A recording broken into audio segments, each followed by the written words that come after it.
Well, here we are. We're continuing our series in the Lord's Prayer, and we're at the line, lead us not into temptation. So, two visual aids. One is obvious, it's an apple. Can you see what's here in my hand?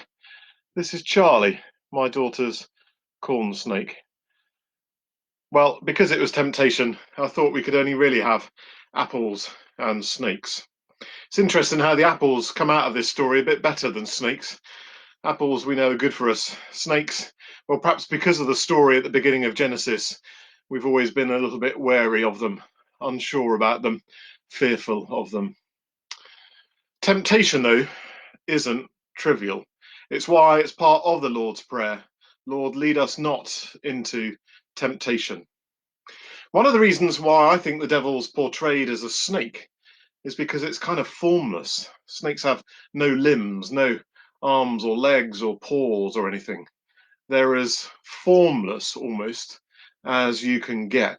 Unpredictable shape shifters. Charlie is going to shed her skin soon, I think, looking at her. She's just getting ready to do that. Her eyes are going slightly opaque, and then a couple of times she'll shed her skin.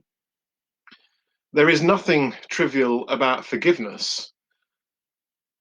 The evil and the devil is real. And what we're praying in the Lord's Prayer, lead us not into temptation, is that we might avoid everything that God is not. One of the things that the devil can't do is take on a form. The devil didn't say, "Here, Eve, you should try this, it's lovely." No, because the devil's never a physical being, it has to co opt us into its plans. It has to get us to do the physical stuff, to embody the things that it plans. God is personal, God is relational, God is incarnate.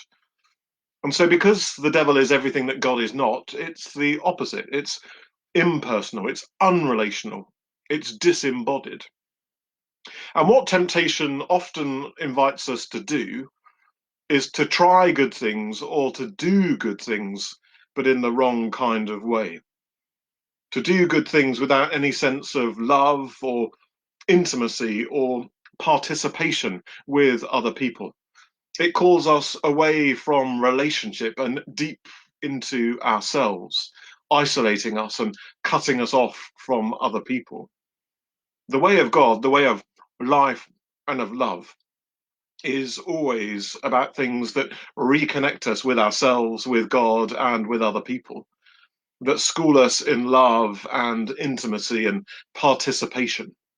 Why we need to avoid temptation is not because the things that it scratches around are bad in themselves, but because it invites us to do things in the wrong kind of way, to lose relationship, to turn our back on intimacy with other people, to become almost disembodied from ourselves and from all that's good in the world. Lead us not into temptation, then, is a prayer that we might remain embodied, true to ourselves, in right relationship with God, in right relationship with the good things of His creation, in right relationship with ourselves and with one another.